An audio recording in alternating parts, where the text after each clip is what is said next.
الاخوان السلام عليكم. نهار مبروك كيف العاده، كيحييكم خوكم طارق حجاب من قناتكم شوف الخبر. قبل ما نبداو كنذكركم كيف العاده، الى عجبكم الفيديو ما تنساوش تعطونا لايك، اشتركوا معنا في القناه وخليوا لنا تعليقاتكم باش نعرفوا ابتساماتكم حول موضوع اليوم. التحقوا بنا كذلك في صفحتنا على الفيسبوك بروفيسور والصفحه الموازيه لو بروفيسور باش يوصلكم كل جديد. على بركه الله نبداو الفيديو ديالنا.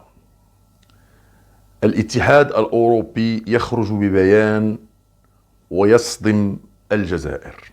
هذا هو الموضوع ديال حلقة اليوم. فبعد قرار الجزائر تعليق واردات الغاز إلى إسبانيا عبر التراب المغربي عبر أنبوب المغرب العربي، كيف كنا عرفنا منذ يومين، كتر اللغط والجدل وكتروا الأقاويل وكتروا الآراء بين مؤيد بين معارض بين إيجابي بين سلبي. بزاف ديال الجهات وبزاف ديال الصحف وبزاف ديال وسائل الاعلام تكلمات وحطات بعض الفرضيات، ولكن في الحقيقه هو امر لا بغينا نقولوا غامض نوعا ما، وفي نفس الوقت هو حساس. لذلك قبل ما نجيبوا المعلومه ونتكلموا عليها فخصنا نتاكدوا من الصحه ديالها وندرسوها ونعطيوها رؤيه سديده وعميقه. فسهل باش تكتب مقال او تخرج بتحليل او تعمل فيديو الى غير ذلك، ولكن هناك فرق بين شخص وآخر وجهة وأخرى، لأن هناك من يتحرى الصدق والشفافية والمصداقية، وهناك من يتكلم من عدم فقط باش يخلق لغط. فلذلك اليوم كنجيب لكم الخبر اليقين، وكنحاول باش نبحث في صميم الموضوع ونقلب من جهات رسمية وغير رسمية ونجمع واحد الخلاصة وملخص على هذا الموضوع. البارح خرج نائب في الاتحاد الاوروبي، نائب في البرلمان ديال الاتحاد الاوروبي اللي هو توماس زديتشوفسكي. هو نائب تشيكي وله وزن كبير وله قيمة كبيرة في البرلمان الاوروبي. هذا الشخص المعروف بحنكته ومعروف بتمييزه للامور بشكل مختلف، خرج وغيخرج بواحد التغريده خطيره جدا اللي ما كان كينتظرها حتى شي واحد. كان العالم كله كيظن انه فقط غيتقطع انبوب الغاز، هو امر سيادي، ونحن كذلك نقول انه امر سيادي، ولكن دائما قلت لكم ومازال غنقولها ان الجزائر عندها مشكل ديال قصر النظر. ما كتعرفش شنو هي التبعات وشنو هي الابعاد ديال اي قرار او خطوه تقدم عليها. فهذا هو المشكل اللي طاري الان. الجزائر ظنت انها غتقطع الانبوب ديال الغاز وسالينا، لانها دارته لهدف وحيد واوحد، هو الحاق الضرر بالمغرب وبالاقتصاد المغربي. لكن غادي نفهموا الان اشنو غادي يوقع للاقتصاد المغربي وشنو هي البدائل والحلول اللي لقاها المغرب بعد ما نطرقوا لهذا الموضوع او هذا الموقف ديال الاتحاد الاوروبي وبرلمانه. اولا خصنا نعرفوا واحد القضيه، انه لما كتضر او كتمس دوله من الاتحاد الاوروبي او الاقتصاد ديالها، فجميع الدول الاخرى بطبيعه الحال كتدخل، لانه كيكون عندها تبعات عليهم. فمثلا لما كيكون ضرر على دوله وعضو من الاتحاد الاوروبي، علاش هو اتحاد؟ لان هناك تضامن. فمثلا شكون فينا اللي ما كيتذكرش الموضوع اللي كان وقع ديال اليونان لما ولات في ازمه كبيره، ازمه اقتصاديه؟ الاتحاد الاوروبي بطبيعه الحال من واجبه ومن خلال البنود التي وقع عليها خصو يساند ويدعم هذه الدوله اللي هي عضو في الاتحاد الاوروبي اللي هي اليونان. ولكن هناك من يظن انه يدعمها يعني بشكل غير مشروط، ولكن ليس كذلك. لانك باش تبغي تدعم واحد الدوله على مستوى الاتحاد الاوروبي، فاولا وقبل كل شيء خصك تدرس الوضعيه ديالها وتدرس اشنا هي الاجراءات اللي اتخذت باش تنقذ راسها قبل ما تلتجئ لينا حنا كاتحاد اوروبي. فاليونان بعد ما عطاهم واحد 3 الحزمات ديال الانقاذ، كانت الحزمه الاولى والحزمه الثانيه والحزمه الثالثه، يعني الاتحاد الاوروبي فرض عليها شروط اللي هي مجحفه، ومنها شروط ديال التقشف، ماشي مس بالسياده، ولكن هذه شروط في الاول لما كتدخل انت كعضو في الاتحاد الاوروبي كتلتزم بهذه البنود وهذه الشروط. فلذلك كل من يمس او كل ما يمس واحد من هذه الدول او هاد الاعضاء يمس باقي الاعضاء، ومن حقهم يتدخلوا، باش ما يجيش شي واحد يصحاب انه يدخل كفضول ولا شي حاجه ويصحاب ان الامور عشوائيه. الامور ليست عشوائيه، وخصوصا في الاتحاد الاوروبي اللي كياخذوا الامر بشكل جدي. فهنايا الاتحاد الاوروبي قال واحد الكلمه اللي هي مهمه على لسان هذا النائب اللي هو توماس زديتشوفسكي. قال في واحد التغريده ديالو على تويتر، سمعوا معايا مزيان وركزوا معايا على الكلمه اللي غادي يقول. قال لك ان الابتزاز، سماه ابتزاز، هذه مهمه جدا ولكن ابتزاز لمن؟ تبعوا معايا وركزوا معايا. إن الابتزاز الذي تمارسه الجزائر في حق الاتحاد الأوروبي بشأن موضوع الغاز يعتبر أمرا غير مقبول. يعني هنا خداو هذا القطع ديال استيراد الغاز لإسبانيا عبر الأنبوب المغربي أو الأنبوب الذي يمر عبر المغرب اللي هو أنبوب المغرب العربي، قال لك هو ابتزاز للاتحاد الأوروبي. المشكل اللي حطت راسها فيه الجزائر اليوم واللي ما كانتش كتسناه هو أنه الاتحاد الأوروبي غيتدخل. فهو ليس فقط بقطع أنبوب الغاز عبر المغرب، لأنه كاين داك الأنبوب الموازي اللي كنا تكلمنا عليه في حلقة أخرى اللي هو ميد غاز اللي كيدوز تحت الماء، يعني تحت البحر الأبيض المتوسط، ولكن الصبيب ديالو أقل وعنده شروط أخرى اللي هي مجحفة بالنسبة للجزائر كذلك، والاقتصاد ديالها حتى هي غيضطر. ولكن هما ما غيتكلموش على الجزائر، بل غيتكلموا فقط على الأضرار اللي غتلحق بالاتحاد الأوروبي وباقتصاده. فهنا المشكل اللي طرح الجزائر هو أنها ولات في مواجهة مباشرة مع الاتحاد الأوروبي وسماته ابتزازا للاتحاد الأوروبي نفسه. هذا هو المشكل الكبير اللي عندنا هنايا، واللي قلنا وكررناها أن الجزائر ما شافتوش. كيقولوا باللي أن الاتحاد الأوروبي وهذا النائب اللي هو توماس زديتشوفسكي التصريح اللي خرج به حرفيا كيقول: إني قلق للغاية بشأن قرار الجزائر تعطيل خط أنابيب الغاز المغاربي الأوروبي، وحذر من أن هذا القرار الأحادي الذي تم اتخاذه في سياق ارتفاع أسعار الطاقة يستهدف أو يهدف إلى التلاعب بأسعار الغاز، وأن الاتحاد الأوروبي ينبغي عليه عدم الرضوخ لهذا الابتزاز. هنا ركزوا معي مزيان وتبعوا معي في هذه النقطة لأنها جد مهمة وحساسة.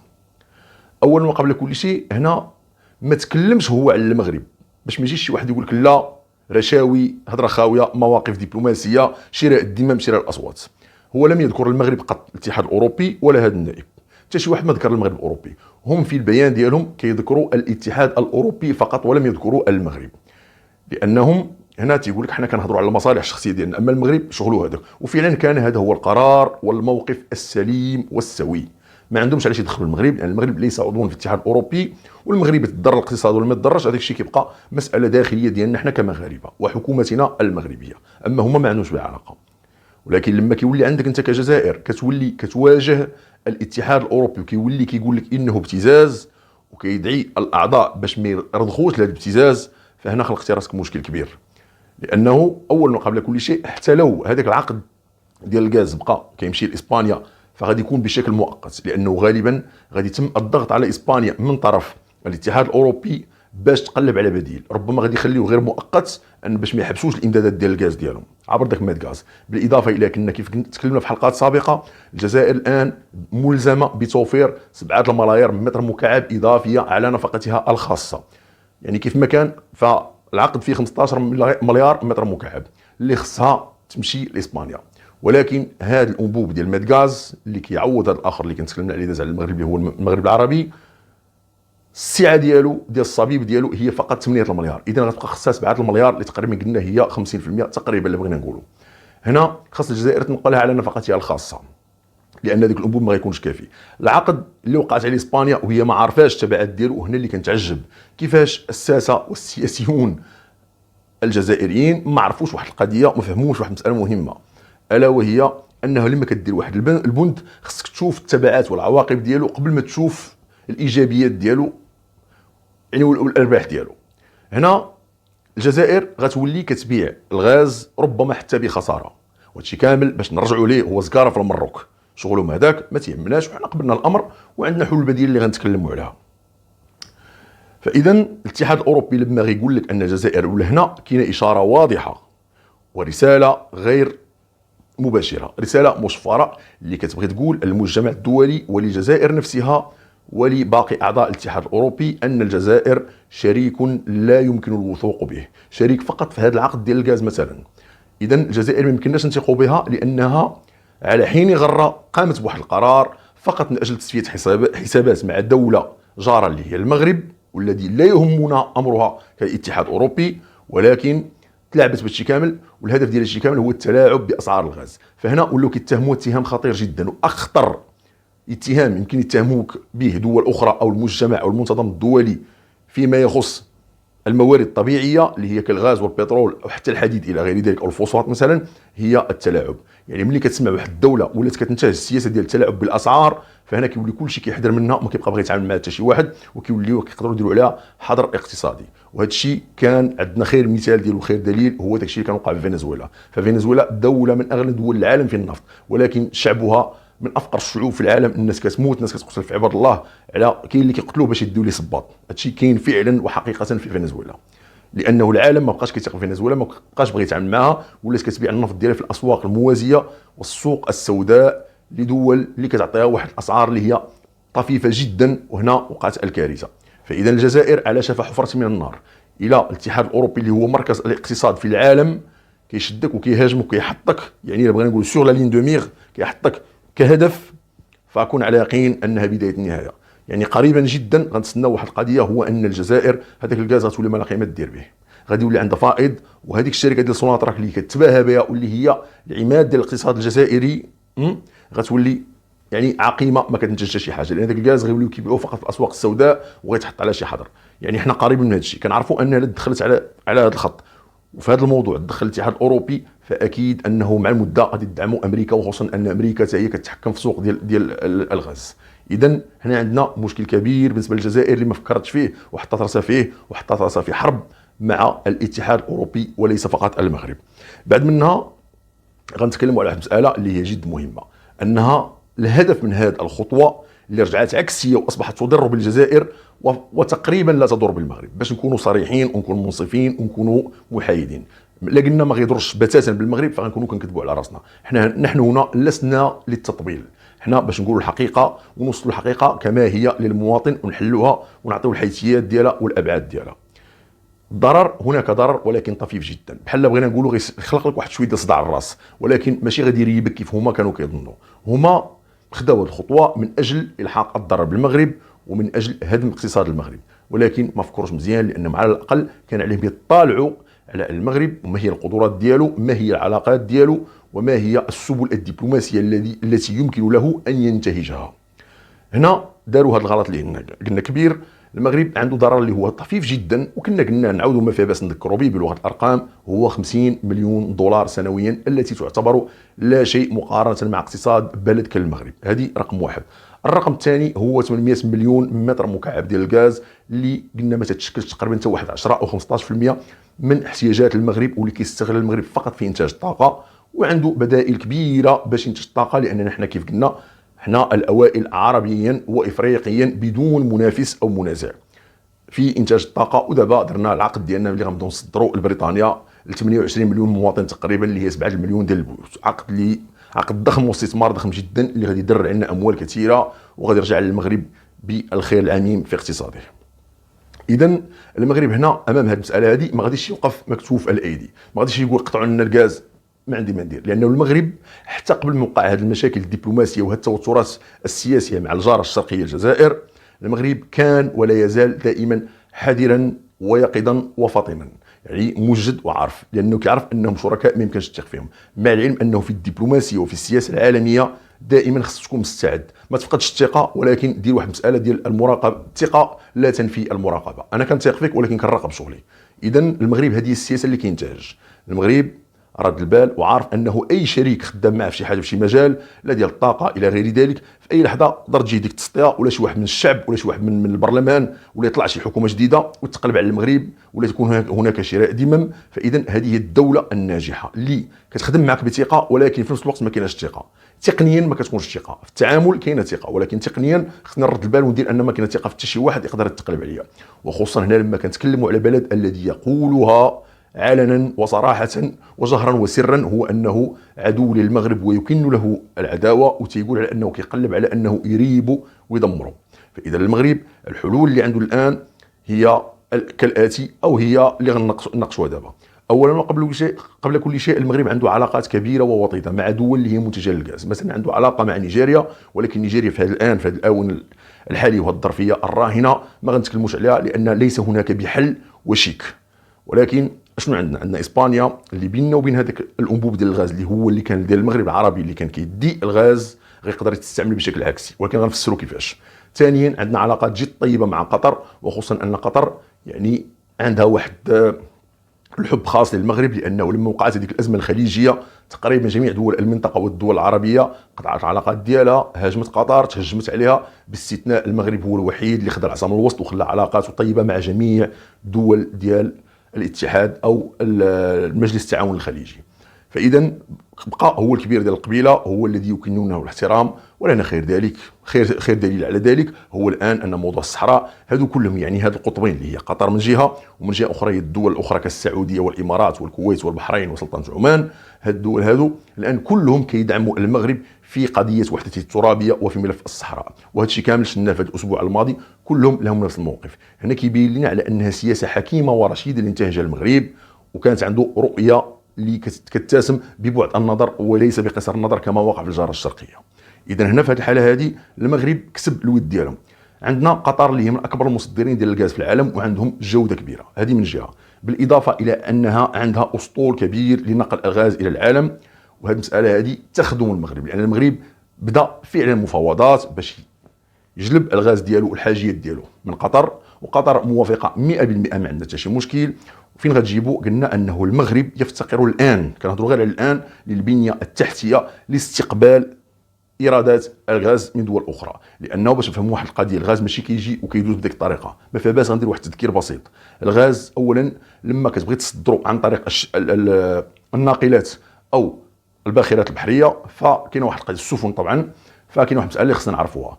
لما تيكون هو في الحاله الغازيه ديالو، انت اش كدير ليه؟ كتشدو تقنيا وكتحولوا الحاله السائله. علاش هذه القضيه؟ لانه كينقص الحجم ديالو ب 600 مره، يعني لما كنتكلموا على 600 مره فكيولي حجم ضئيل جدا باش يسهل النقل ديالو، والا غادي يولي خصنا بزاف ديال الباخرات باش ننقلوا واحد الكميه اللي هي ضئيله.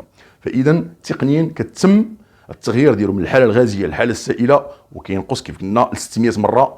ولما تيوصل ماشي يجي كتحطو وكتزيد، ماشي يجي بسلعه اللي كتحطها في المرسى وتزيد، خاص سفن اللي تكون اولا خاصه بهذا الموضوع، بالاضافه الى انها تكون موانئ اللي مجهزه لهذا الموضوع. اسبانيا عندها هذه الموانئ اللي اصلا عندها هذه البنيه اللوجستيكيه اللي قلنا ان المغرب مازال ما عندوش.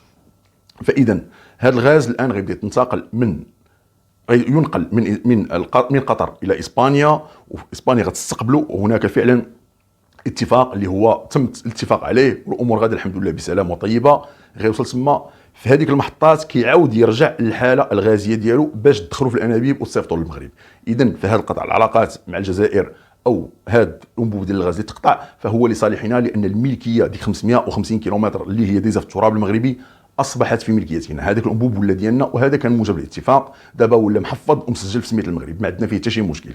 اذا لما غيجي داك الغاز اسبانيا غيرجع للحاله الغازيه ديالو الطبيعيه اللي هي الغاز الطبيعي، وتما غادي تضخ للمغرب ومريضنا ما عنده باس. اسبانيا وعلى حسب الصحافه ديالها وحتى جريده الاسبانيول اللي كتقول انه هذا النقل هذا ديال الغاز والاقتناء ديال الغاز من قطر سيتم دون زياده في الاسعار، وستتكلف اسبانيا بالنقل حسب هذه الجريده اللي قلنا. بالاضافه الى كيف قلنا عندنا السفن القطريه اللي هي غتدخل، فاذا عندنا النقل غادي يكون عن طريق اولا السفن الاسبانيه زائد السفن القطريه، بالاضافه الى ان هناك شركات فعلا كتعاقد معها قطر اللي كتخدم مع المجال العالمي مستعده لنقله ابتداء من اليوم الى المغرب. فاذا هذا هو الحل الاول والاقرب. كاينه مساله اخرى اللي ان المغرب حتى اولا بعد هذا الحل اللي تكلمنا عليه دابا، المغرب ما بقى عنده حتى شي مشكل وغيبقى غادي في نفس يعني النمط والسياق، ما غاديش يكون عندنا حتى شي خصاص في الغاز بتاتا. فالمواطن العادي البسيط بحالك انت وبحالي انا ما غتمشي يا سيدي بوطه ما تبقاش عندنا، ما غنشدوا الصف، ما حتى شي حاجه، غنبقاو عندنا، ما غنقلبوا على الحطب كيف قالوا هما. المهم هادشي كلشي ما كاينش، اللي كاين هو اننا غنبقاو عايشين حياتنا بشكل طبيعي. هذه مساله اللي كتم في الكواليس كتقوم بها الحكومه المغربيه اللي قاده بشغلها. اما انت وانا كمستهلك حنا كنعرفوا يجيبوا لنا البوطات يطلعوا لنا للدار نطيبوا ماكلتنا، ما عندنا حتى شي سوق في هذا الشيء هذا. بالاضافه الى انه كاين واحد الخبر اللي هو صار او خبرين اللي عندهم علاقه بنفس الموضوع، انه المغرب فعلا بدا باستكشاف حقول الغاز في مناطق متفرقه بالمغرب. هاد الحقول هذه اصلا على حساب الدراسه اللي وصل لها دابا المغرب، وصل لها المنقبين عن الغاز الطبيعي كيأكدوا على انها غتكفي الحاجيات ديال المغرب وغيشات الخير. يعني حنا اولا من جهه غادي نوليو ما عندنا حتى شي مشكل، لان غنوليو مستقلين ذاتيا في مجال الغاز، ما غنبقاوش كنحتاجوا من بعد مع المده اننا نجيبوا لا من قطر ولا من غيرها. بالاضافه ان هناك عده حلول بديله، على طريق اوروبا، لان هناك الغاز الروسي وهناك الغاز الامريكي، يعني الغاز ماشي هو مشكل. فالمتضرر الاكبر والخاسر الاكبر هما الجزائر، اللي كيف قلنا في الحلقه ديال البارح كنا شرحنا على انهم هما حتى المواطنين ديالهم ولاو عندهم ازمه ديال الغاز. شوف سبحان الله، ملي كتعرف واحد القضيه هنا كيبان لك الانسان اللي عنده نيه سليمه واللي عنده رؤيه سديده واللي ما عندوش. هما اللي منتجين ديال الغاز والمواطنين ديالهم عندهم ازمه ديال الغاز، والمغرب الحمد لله ما عندوش حتى قطره ديال الغاز، وشوف هو عنده اكتفاء وما عنده حتى شي خصاص. هنا كيبان لك الرؤيه الحكيمه والرشيده. اضافه الى انه تعطات الاوامر انه غيبدا في الميناء ديال الناظور اللي سميتو ويست ماد، غيتبدا في تجهيز البنيه التحتيه، والاشغال تقريبا بدات، يعني الاستعدادات والرسومات الى غير ذلك كلها بدات. غتبدا البنيه التحتيه لتجهيز البنيه اللوجستيكيه لاستقبال الغاز المستورد من دول اخرى. فاذا درت المساله هذه قبل ما اكتشفوا الحقوق ديال الغاز ونبداو في الاستغلال ديالهم، لانه يتطلب بعض الوقت ربما سنتين او ثلاثه، ففي هذه الحاله هذه المغرب غيبدا كيستقبل الغاز المستورد ديالو لا من الولايات المتحده ولا من روسيا ولا من قطر الى غيرها، غادي يجي عندنا ولا حتى من نيجيريا، لما لا؟ فغادي يجي عندنا بشكل مباشر للمغرب، في نفس الوقت غادي يبدا يضخ في الانابيب ديالنا ومريضنا ما عنده بس. اذا خصنا نعرفوا واحد القضيه، انه المغرب في الحاله هذه لعب على هذا الميناء، لانه هو اللي عنده البنيه التحتيه اللي يمكن نخلقوا فيه بنيه تحتيه لوجستيكيه لاستيراد ومعالجه الغاز الطبيعي وتحويله من سائل الى حاله غازيه. اذا المغرب لاعب على انه يرجع هذا الميناء كمركز مرجعي للطاقه في المغرب ولم لا في افريقيا. عاشت المملكه المغربيه الشريفه، ولا عاش من خانها، ولا غالب الا الله.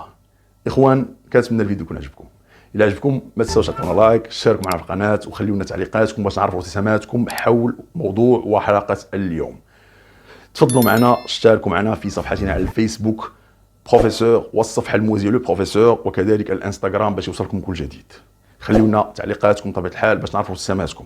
كيحييكم خوكم طارق حجاب من قناتكم شوف الخبر، والسلام عليكم ورحمه الله.